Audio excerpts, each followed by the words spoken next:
Jaya TV நேயர்களுக்கு வணக்கம். இது உங்க எல்லாருக்கும் பிடிச்ச ரசிக்க ருசிக்க. ரசிக்க ருசிக்க அப்படின்னாலே ஈஸி அண்ட் சிம்பிள் ரெசிபீஸ் தான். இன்னைக்கும் அந்த மாதிரியான ரெசிபி தான் நம்ம பார்க்க போறோம்.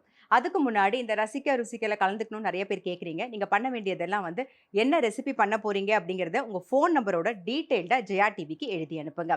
இன்னைக்கு என்ன பார்க்க போறோம்னா, வெத்தலையில ஒரு சாதம் தான் பண்ண போறோம். வெத்தலையில ரசம் பண்ணியிருப்போம், தொகையல் பண்ணலாம், அதே மாதிரி கஷாயம்லாம் நம்ம போட்டிருப்போம். இன்னைக்கு வெத்தலையை யூஸ் பண்ணி நம்ம வந்து சாதம் பண்ண போறோம். எப்படி பண்றதுங்கிறத பார்க்கலாம். அதுக்கு முன்னாடி அதுக்கு தேவையான பொருள் என்னென்னன்னு பார்த்துடலாம் வாங்க. வெத்தலை சாதம் செய்ய தேவையான பொருட்கள்: வடித்த சாதம் 1 கப், வெற்றிலை 4 நம்பர், எள்ளு 1 டீஸ்பூன், மிளகு 1 டீஸ்பூன், கிராம்பு 2 நம்பர், அன்னாசிப்பூ 1, சோம்பு 1 டீஸ்பூன், வரமிளகாய் 2, கடலைப்பருப்பு 1 டீஸ்பூன், சீரகம் 1 டீஸ்பூன், கடுகு 1 டீஸ்பூன், உளுத்தம்பருப்பு 1 டீஸ்பூன், பூண்டு 4 நம்பர், மஞ்சள் பொடி 1/2 டீஸ்பூன், நெய் 1 டேபிள் ஸ்பூன், எண்ணெய் தேவையான அளவு, உப்பு தேவையான அளவு. வெத்தலை சாதம் செய்யறதுக்கு தேவையான பொருள் என்னென்னு பார்த்தாச்சு. இப்போ எப்படி பண்ணுறதுன்னு தான் பார்க்க போகிறோம்.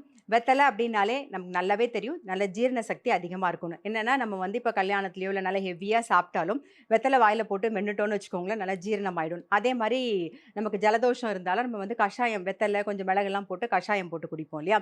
இன்றைக்கி அதே வெத்தலையை பசங்க நீங்கள் அப்படிலாம் கொடுத்தா சாப்பிடல அப்படின்னா நீங்கள் இந்த சாதமாக பண்ணி கொடுத்துடலாம். இதில் தெரியவே தெரியாது. நிறைய வெத்தலை போடணும்னு அவசியம் கிடையாது. நீங்கள் ஒரு 4 வெத்தலை இருந்தால் போதும். அதுக்கு தகுந்த அளவுக்கு நம்ம வந்து இன்றைக்கி எப்படி பண்ணுறதுன்னு பார்க்க போகிறோம். ரொம்ப சிம்பிளாக பண்ணலாம். வெத்தலையே பிச்சு போட்டு வச்சுக்கோங்க, அந்த காம்பை மட்டும் எடுத்துகிட்டு பிச்சு வச்சுக்கோங்க, அவ்வளோதான். ஃபஸ்ட்டு இதுக்கு வறுத்துக்க வேண்டியது என்னென்னு பார்த்துடலாம். நான் வந்து கடாய் வச்சுருக்கேன், அதில் ஒரே 1 ஸ்பூன் எண்ணெய் விட்டுக்கிறேன்,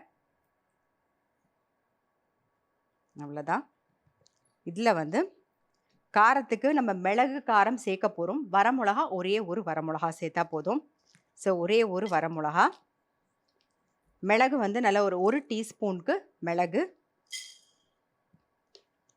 சீரகம் 1 டீஸ்பூன், அதே மாதிரி சோம்பு 1 டீஸ்பூன்.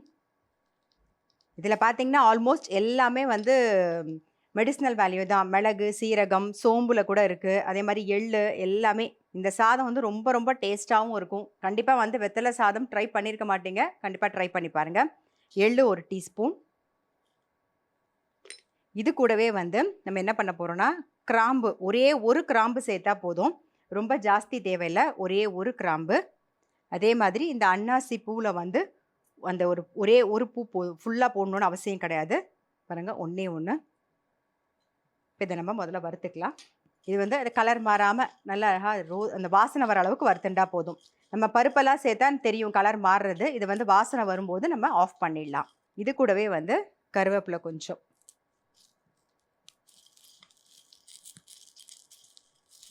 வெத்தலை இருந்தது அப்படின்னா நீங்கள் பார்த்துட்டே இருக்கும்போதே வந்து இந்த ரைஸை உடனே பண்ணிடலாம். இதை மாதிரி நீங்கள் ஸ்கூலுக்கு கொடுக்கும்போது பசங்களுக்கும் பிடிக்கும். பாருங்க, நல்ல வாசனை வர அளவுக்கு எல்லாம் வறுபட்டுருது, தெரியுதா? எல்லாமே எள்ளு வந்து பொரியறது கேட்குது, சீரகத்தோட வாசனை எல்லாமே. இப்போ என்ன பண்ண போகிறோம்னா, ஆஃப் பண்ணிவிட்டு கொஞ்சம் ஆறுனதுக்கப்புறமா கோர்ஸாக பொடி பண்ணி எடுத்துக்கலாம். நம்ம வந்து மிளகு, சீரகம், சோம்பு எல்லாம் வறுத்தோமா, வறுத்ததை கோர்ஸாக பொடி பண்ணியாச்சு. பாருங்கள், இந்த அளவுக்கு கோர்ஸாக இருக்கணும், தெரியுதா உங்களுக்கு? அப்போ தான் நல்லாயிருக்கும். ஸோ கோர்ஸாக பொடி பண்ணியாச்சு. இந்த பக்கம் கடாயில் எண்ணெய் விட்டுக்கலாம்.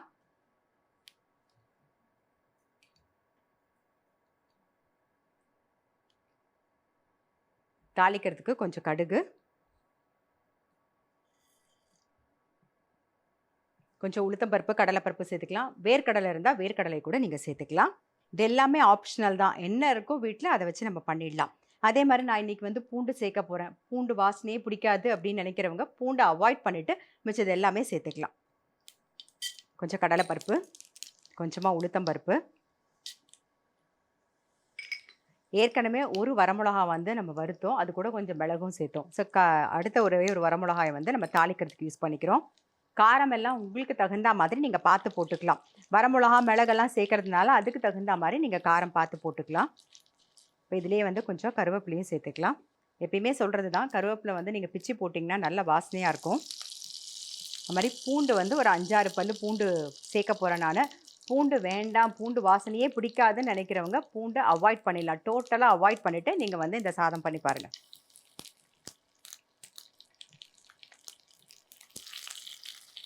இது கூட நம்ம இப்போ கொஞ்சம் மஞ்சள் பொடியும் வெத்தலையும் சேர்த்துருவோம். நான் சொன்ன மாதிரி வெத்தலை நிறைய வேணும்னு அவசியம் கிடையாது. ஒரு 4 வெத்தலை சின்ன சைஸில் இருந்தால் போதும். ரொம்ப பெரிய வெத்தலையாக வேணும்னா அதெல்லாம் ஒன்றுமே கிடையாது. கொஞ்சம் மஞ்சள் பொடி, இது கூடவே வந்து வெத்தலையும் சேர்த்துருவோம்.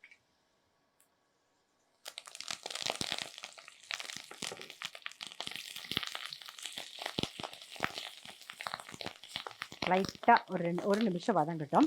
நம்ம சாதம் வந்து ஆல்ரெடி வடித்து ரெடியாக எடுத்து வச்சுருக்கோம். நான் இன்றைக்கி பாஸ்மதி அரிசி தான் யூஸ் பண்ணுறேன். அதாவது ஒரு கப்பு, எப்பயுமே சொல்கிறது இருந்தாலும் இன்னொரு வாட்டி சொல்லிடுறேன் நான். ஒரு கப்பு பாஸ்மதி அரிசி எடுத்துக்கிட்டிங்கன்னா அதை நல்லா வாஷ் பண்ணிவிட்டு ஒரு 20 நிமிஷம் ஊற வச்சுக்கோங்க. ஊற வச்சு தண்ணியெல்லாம் வடிய விட்டுட்டு, ஒரு கப்பு பாஸ்மதி அரிசிக்கு வந்து 2 கப்பு தண்ணி விட்டு கொஞ்சமாக உப்பு இல்லை நெய்யோ எண்ணெயோ ஏதாவது விட்டுட்டு நல்லா தண்ணி கொதிக்கும் போது இந்த அரிசியையும் போட்டுட்டு மூடி வச்சிட்டிங்கன்னா கரெக்டாக சரிசமமாக வெந்து உதுருதுராக வெந்து ரெடியாக இருக்கும். பாருங்கள், இந்த மாதிரி உதுருதுராக இருக்கும்.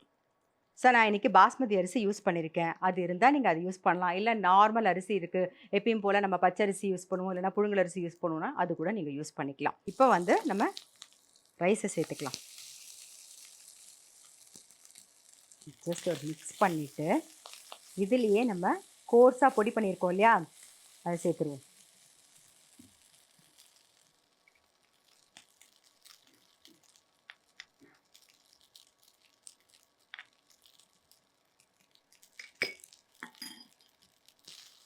நல்லா மிக்ஸ் பண்ணிடலாம். ரொம்ப ரொம்ப டேஸ்ட்டாக இருக்கும். கண்டிப்பாக இந்த மாதிரி ட்ரை பண்ணலைன்னா ட்ரை பண்ணி பாருங்கள். இந்த வெத்தலையோட வாசனையோட ரொம்ப நல்லாயிருக்கும். இப்போ இதுலேயே வந்து ஒரே ஒரு ஸ்பூன் வந்து நம்ம நெய் சேர்த்துக்கலாம். நெய்யும் ஆப்ஷனல் தான், உங்களுக்கு பிடிச்சிருந்தா சேர்த்துக்கலாம், இல்லைன்னா ஒன்றும் பிரச்சனை இல்லை. ஒரே ஒரு ஸ்பூன் நெய், அவ்வளோதான். நல்லா மிக்ஸ் பண்ணிவிட்டு ஆஃப் பண்ணிவிடுவோம். நம்மளுடைய வெத்தலை சாதம் ரெடி. வெத்தலை இருந்தது அப்படின்னா நீங்கள் வந்து வெத்தலை ரசம் பண்ணியிருப்பீங்க. வெத்தலை சாதம் வந்து ட்ரை பண்ணி பாருங்கள். ரொம்ப ரொம்ப டேஸ்ட்டாக இருக்கும்.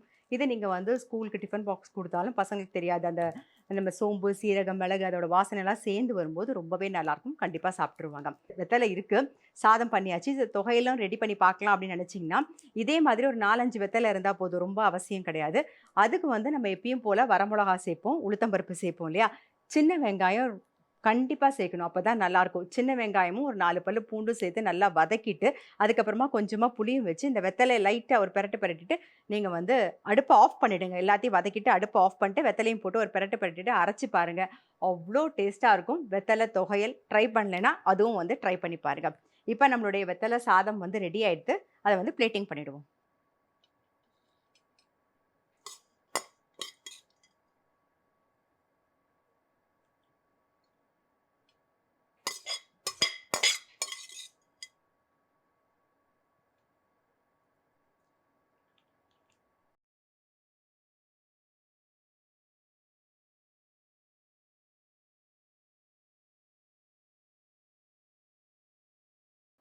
வெத்தலை சாதம் செய்முறை.